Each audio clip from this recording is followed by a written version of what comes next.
আমি মসজিদুল হারামে স্বপ্নে সালাত আদায় করছি, এর ব্যাখ্যা জানতে চাই। খাবার সময় সালাম দেওয়া যাবে কি না? মানুষকে জিনে ধরে কথাটির সত্যতা কি এবং করণীয় কি? মানুষের সাথে নাকি একজন জিন থাকে, এই কথাটা কতটুকু সত্য? অপবিত্র অবস্থায় গাছের ফল ছিঁড়লে গাছের কোনো ক্ষতি হবে কিনা?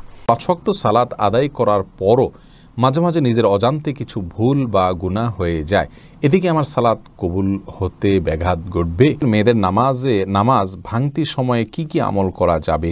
নামাজের মধ্যে এক রাকাতে ভুলে 3 বার সেজদা দিলে কি নামাজ দ্বিতীয়বার পড়তে হবে? মেয়েরা কি চুল বেঁধে নামাজ পড়বে নাকি চুল খুলে পড়বে?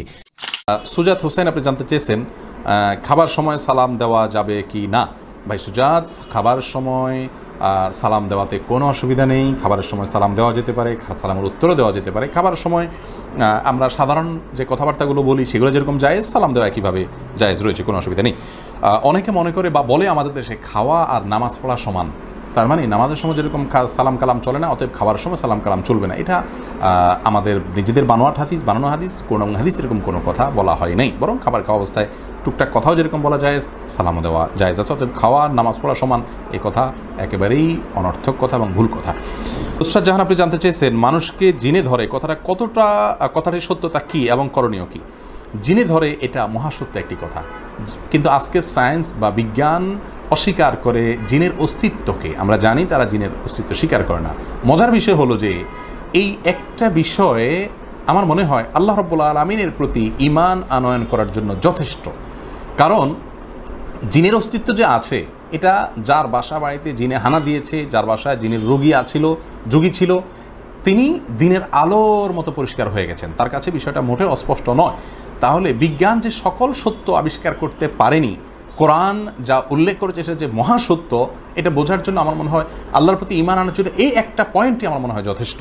আমি ব্যক্তিগতভাবে জানি যে জিনের উপদ্রব কী জিনিস, কত ভয়াবহ হয়ে থাকে, আমার পরিচিত জনদের মধ্যে দেখেছি।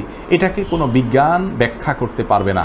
মানসিক রোগের কথা বলবেন, এমন সমস্যা যেগুলো সবাই দেখে, সবাই মানসিক রোগী আপনি বলতে পারবেন না।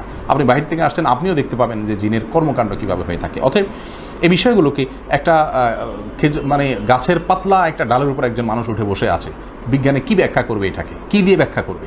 আবার তাকে নিচে ছেড়ে দিয়ে যাচ্ছে। জিনে যখন উপদ্রব করে এরকম ঘটনাও ঘটে চোখের সামনে, হাজার হাজার লক্ষ লক্ষ মানুষ দেখে। সবার চোখে সমস্যা থাকার কথা না, সবার মানসিক রোগী থাকার কথা না। অতএব জিনের অস্তিত্বকে অস্বীকার করলে ঈমান থাকবে না। সূরা জিন সহ কোরআনে কারিমে একাধিক যে আল্লাহ তাআলা জিনের অস্তিত্বের কথা বলেছেন। অনেকে অতি আধুনিক হতে গিয়ে, বিজ্ঞানের প্রতি অতি ভক্তি দেখাতে গিয়ে তারা জিনের অস্তিত্বকে অস্বীকার করেন। হ্যাঁ, ভূত প্রেত বলতে আমাদের সমাজ যেগুলো প্রচলিত আছে, অনেক মুখরোচক গল্প আছে, সেগুলোর কোনো অথেন্টিকেশন ইসলামেও নাই। কাউসার আলম খান, আপনি জানতেছেন প্রতি মানুষের সাথে নাকি একজন জিন থাকে, এই কথাটা কতটুকু সত্য? প্রতিটি মানুষের সাথে একজন করে জিন থাকে অর্থাৎ শয়তান থাকে, দুষ্ট জিন, এটা সত্য, হাদিসে রয়েছে। রাসূল আকরাম সাল্লাল্লাহু আলাইহি ওয়াসাল্লামকে জিজ্ঞাসা করেছে আপনার সাথেও আছে কিনা? তিনি বলছেন হ্যাঁ, আমার সাথেও আছে, তবে আমি নিরাপদে আল্লাহ তাআলার রহমতে। ফাহিম ফাইসাল, আপনি প্রশ্ন করেছেন অপবিত্র অবস্থায় গাছের ফল ছিঁড়লে গাছের কোনো ক্ষতি হবে কিনা? এর উত্তর হলো অপবিত্র অবস্থায় গাছের কোনো ফল ছিঁড়লে গাছের কোনো ক্ষতি হবে না, এমনকি যিনি ছিঁড়বেন তারও কোনো ক্ষতি হবে না। ফল ছেঁড়ার ক্ষেত্রে পবিত্রতা অপবিত্রতার বিষয়টি কোনো নিষিদ্ধ বা এরকম কিছু নয়, বরং যে কোনো অবস্থাতে আপনি প্রয়োজন হলে গাছের ফল ছিঁড়তে পারবেন। এমডি রবিউল হাসান জানতে চেয়েছেন ৫ ওয়াক্ত সালাত আদায় করার পরও মাঝে মাঝে নিজের অজান্তে কিছু ভুল বা গুনাহ হয়ে যায়, এদিকে আমার সালাত কবুল হতে ব্যাঘাত ঘটবে? দেখুন, ৫ ওয়াক্ত সালাত আদায় করার পরও যদি আপনার অজান্তে গুনাহ হয়ে যায়, তাহলে সেক্ষেত্রে সালাত কবুল হয়ে যাবে ইনশাআল্লাহ, যদি আপনি ভুলের পরে তওবা করেন, আল্লাহর কাছে মাপ চান এবং আপনি ফিরে আসার চেষ্টা করেন। নার্গিস আক্তার জানতে চেয়েছেন মেয়েদের নামাজ ভাঙতির সময়ে কি কি আমল করা যাবে? যখন নামাজ থাকবে না সে সময় তিনি সব কাজ করতে পারবেন, শুধু নামাজ পড়বেন না, রোজা রাখবেন না, স্ত্রী সহবাস করবেন না, তওয়াফ করবেন না, এছাড়া সব কাজ করতে পারেন। কোরআনে কারীম স্পর্শ করা বা তেলাওয়াত করা, স্পর্শ করতে পারবেন না, তেলাওয়াত করার বিষয়টি বিতর্কিত বা এটা নিয়ে আলোচনা রয়েছে। অনেক ওলামায়ে কেরাম এটাকে অনুমোদন দিয়েছেন, সৌদি আরবের স্কলাররা অনুমোদন দিয়েছেন, তবে অন্যান্য ইমামগণ এটার অনুমোদন দেননি। কিন্তু তারা তিনি শুনতে পারবেন, জিকির করতে পারবেন, দুরূদ করতে পারবেন, ইস্তেগফার করতে পারবেন, ইসলামিক বই পুস্তক পড়তে পারবেন, এই সমস্ত কাজগুলো করা তার জন্য জায়েজ রয়েছে। আসরিন আখি, আপনি জানতে চেয়েছেন নামাজের মধ্যে এক রাকাতে ভুলে 3বার সিজদা দিলে কি নামাজ দ্বিতীয়বার পড়তে হবে? নামাজের মধ্যে এক রাকাতে ভুলে 3বার সিজদা দিলে আপনাকে শেষে সিজদা সহু করলে নামাজ হয়ে যাবে ইনশাআল্লাহ। মোকসেদ আলী জানতে চেয়েছেন মেয়েরা কি চুল বেঁধে নামাজ পড়বে নাকি চুল খুলে পড়বে? এক্ষেত্রে ইসলাম শরিয়ার বিশেষ কোনো নির্দেশনা নেই যে মেয়েরা চুল বেঁধে পড়তে হবে বা খুলে পড়তে হবে। স্বাধীনতা রয়েছে, আপনি চাইলে বেঁধে পড়তে পারেন, চাইলে খুলে পড়তে পারেন। হ্যাঁ, যে বিষয়টা আপনার খেয়াল করতে হবে তা হলো আপনার চুল যেন প্রদর্শিত না হয়, সে যেন ঢাকা থাকে কাপড় চোপড় কোনো কিছু দিয়ে, বাস এটা আপনাকে লক্ষ্য রাখতে হবে। আপনার কাপড়ের ভিতরে চুলটা কি বাঁধা না খোলা, এটাতে কিছু আসে যায় না। হ্যাঁ, খুলে রাখলে যদি আপনার নামাজে ডিস্টার্ব হয়, রুকু সিজদা গেলে সেটা আপনার ঝামেলার কারণ হয়, তাহলে সেক্ষেত্রে অবশ্যই বেঁধে রাখা উত্তম। কিন্তু বাঁধা খোলার জন্য আলাদা কোনো নির্দেশনা ইসলামে নাই, ঢেকে রাখাটা হলো মৌলিক নির্দেশনা। ইব্রাহিম বিন ইসমাইল জানতেছেন, আমি মসজিদুল হারামে স্বপ্নে সালাত আদায় করছি, এর ব্যাখ্যা জানতে চাই। আল্লাহ তাআলা ভালো জানেন ব্যাখ্যা, তবে মসজিদুল হারামে আপনি স্বপ্নে সালাত আদায় করছেন সন্দেহাতীতভাবে এটি কি ভালো বিষয়। সালাতের স্বপ্ন আপনি দেখেছেন, আপনি রাসূল করিম সাল্লাল্লাহু আলাইহি ওয়াসাল্লামের সুন্নাহ অনুযায়ী সালাতকে খুব গুরুত্বের সাথে আদায় করবেন। আল্লাহ তাআলা আপনাকে তৌফিক দান করুন। এরপরে প্রশ্ন দেখতে পাচ্ছি আব্দুল কাদের জিলানি জানতে চেয়েছেন, আজকাল অনেক মুসলিম দ্য রিলিজ এরতুগল নামে একটি টিভি সিরিজ দেখেন যা প্রকৃত ইসলামিক ইতিহাস সম্পর্কে শিক্ষা দেয়। এখন এই টিভি সিরিজে সঙ্গীত, সুন্দরী মহিলা এবং কখনো কখনো বেদাত রয়েছে। এখন যদি কেউ সঙ্গীতকে নিঃশব্দ করে এবং মহিলাদের মুখের দিকে না তাকানোর চেষ্টা করে এই নাটকটি দেখে, তাহলে সেটা হালাল হবে কিনা? খুবই গুরুত্বপূর্ণ একটি প্রশ্ন করেছেন ভাই আব্দুল কাদের। আসলে এই জাতীয় যে সমস্ত সিরিজগুলো আছে, দ্য মেসেজ আছে, ওমর রাদিয়াল্লাহু তাআলাকে কেন্দ্র করে একটা সিরিজ হয়েছে, তারপরে দ্য রিলিজ এরতুগল নামে একটা সিরিজ রয়েছে, ইউসুফ আলাইহিস সালামকে ঘিরে একটা সিরিজ আমরা দেখেছি এর আগে। এরকম আরও অনেকগুলো সিরিজের কথা আমরা জানি। এগুলোতে ইসলামের ইতিহাসকে, বিভিন্ন নবী রাসূলদের ঘটনাবলীকে, সাহাবা ইকরামের ঘটনাবলীকে তুলে ধরার চেষ্টা করা হয়।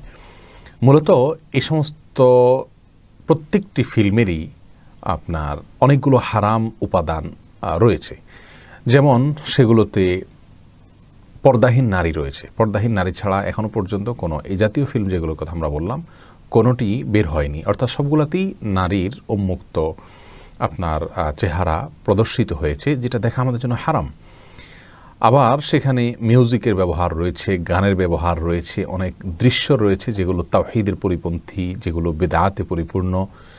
আর গল্পের প্রয়োজনে এবং সিনেমার প্রয়োজনে অনেক সময় চটকদার কোনো কিছু সেখানে যুক্ত করা হয়েছে।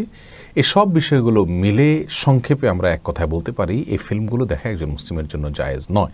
বিশেষ করে যিনি কোনো ফিল্ম দেখাতে অভ্যস্ত নন, তিনি শুধুমাত্র তথাকথিত ইসলামের ইতিহাস জানার জন্য যদি এই সমস্ত ফিল্মগুলো দেখেন, তাহলে তিনি বহুবিধ হারামে লিপ্ত হয়ে যাচ্ছেন। এভাবে ইতিহাস শেখার কোনো অনুমোদন ইসলাম আমাদেরকে দেয়নি। অনেকে খুব বেশি মডারেট, অনেকে খুব বেশি তথাকথিত আধুনিক ইসলামে বিশ্বাসী। তারা মনে করেন যে আজকাল আমরা টিভির বাস্তবতাকে অস্বীকার করতে পারবো না, অতএব সেখানে যে জিনিসটি পরিবেশন করা হয়ে থাকে তার ভালোটুকু আমরা গ্রহণ করব। আসলে এইভাবে যদি আমরা চলতে যাই, তাহলে সেক্ষেত্রে আমাদের ঈমান আমলকে রক্ষা করা কঠিন হয়ে যাবে। অতএব পর্দার বিধান লঙ্ঘন হচ্ছে, তারপরে আপনার মিউজিক থাকছে, গানের হারাম গানের অস্তিত্ব থাকছে, তারপরে সেখানে ইতিহাসের ব্যাপারটা তো থাকছেই, বিদআত এবং শিরকি অনেক বিষয় থাকছে। এসব বিষয়গুলোকে সামনে রেখে এই ধরনের সিরিজ দেখা মুসলমানের জন্য জায়েজ না। এগুলো নেক্সট সুরত ধোঁকা। মনে হচ্ছে ইসলামের ইতিহাস আমি শিখছি। হ্যাঁ, কারোর যদি তিনি সারাদিন ফিল্মে বুঁদ হয়ে থাকেন, তাহলে সেক্ষেত্রে তার জন্য আর হারামি কি হালালি কি, তিনি অন্য বাজে যে সমস্ত আরও খারাপ যে সমস্ত ফিল্মগুলো রয়েছে হলিউড বলিউডের, সেগুলো না দেখে এই ফিল্মগুলো দেখলেন যেগুলোতে কোনো অশ্লীল বা সেরকম খারাপ কোনো দৃশ্য নাই, তবে পর্দাহীনতা ইত্যাদি রয়েছে, তাহলে সেক্ষেত্রে তার জন্য এটা মন্দের ভালো আমরা বলতে পারি। কিন্তু একজন মুসলিম শুধুমাত্র ইসলাম শেখার জন্য, ইসলামের ইতিহাস জানার জন্য সমস্ত সিরিজ দেখা কোনো অবস্থাতে জায়েজ নাই, যেহেতু অনেকগুলো হারামে তাকে লিপ্ত হতে হবে। ইসলামের ইতিহাস শেখার সঠিক পদ্ধতি হলো বই পুস্তক পড়া এবং ফিল্ম যদি সেভাবে তৈরি হয় সমস্ত বিধিনিষেধগুলোকে মেনে, তাহলে সেক্ষেত্রে সেটি দেখা যেতে পারে। আল্লাহ তাআলা আমাদেরকে সব ক্ষেত্রে আল্লাহর ভয়কে লালন করার তৌফিক দান করুন। আজকাল অনেক মেয়েরা ইসলামী সঙ্গীত গাইছেন, কোরআন তেলাওয়াত করছেন সুললিত কণ্ঠে, যাদের পর্দার বিধান যাদের উপরে প্রযোজ্য হয়েছে, এরকম অনেক মেয়ে বেশ ফেমাস হয়েছে, আমাদের অনেকের কাছে পরিচিত আছে। তো সে সমস্ত মেয়েদের তেলাওয়াত, বিভিন্ন ছোট ক্লিপ এবং পরিবেশন আমরা কিন্তু অনেক উপভোগ করছি এবং এটাকে ইসলামের নামে করছি, অথচ এগুলো সবগুলোই নেক্সট সুরতে ধোঁকা। এগুলো থেকে আমাদের বেঁচে থাকা উচিত। এবং তারা যদি ইসলামের কিছু বলেও, মেয়েরা করলে সেটা মেয়েরা দেখতে পারে, কিন্তু ছেলেদের জন্য সেটা দেখা জায়েজ নাই। যে সমস্ত মেয়েরা এভাবে পাবলিক প্লেসে এবং উন্মুক্তভাবে তাদের প্রোগ্রামগুলোকে ছেড়ে দিচ্ছেন, তারা কখনো ইসলামের খিদমা করছেন সেটি বলা যাবে। ইসলামের খিদমা মনমতো এবং হারাম পদ্ধতি অবলম্বন করে করার শিক্ষা ইসলাম আমাদেরকে দেয়নি।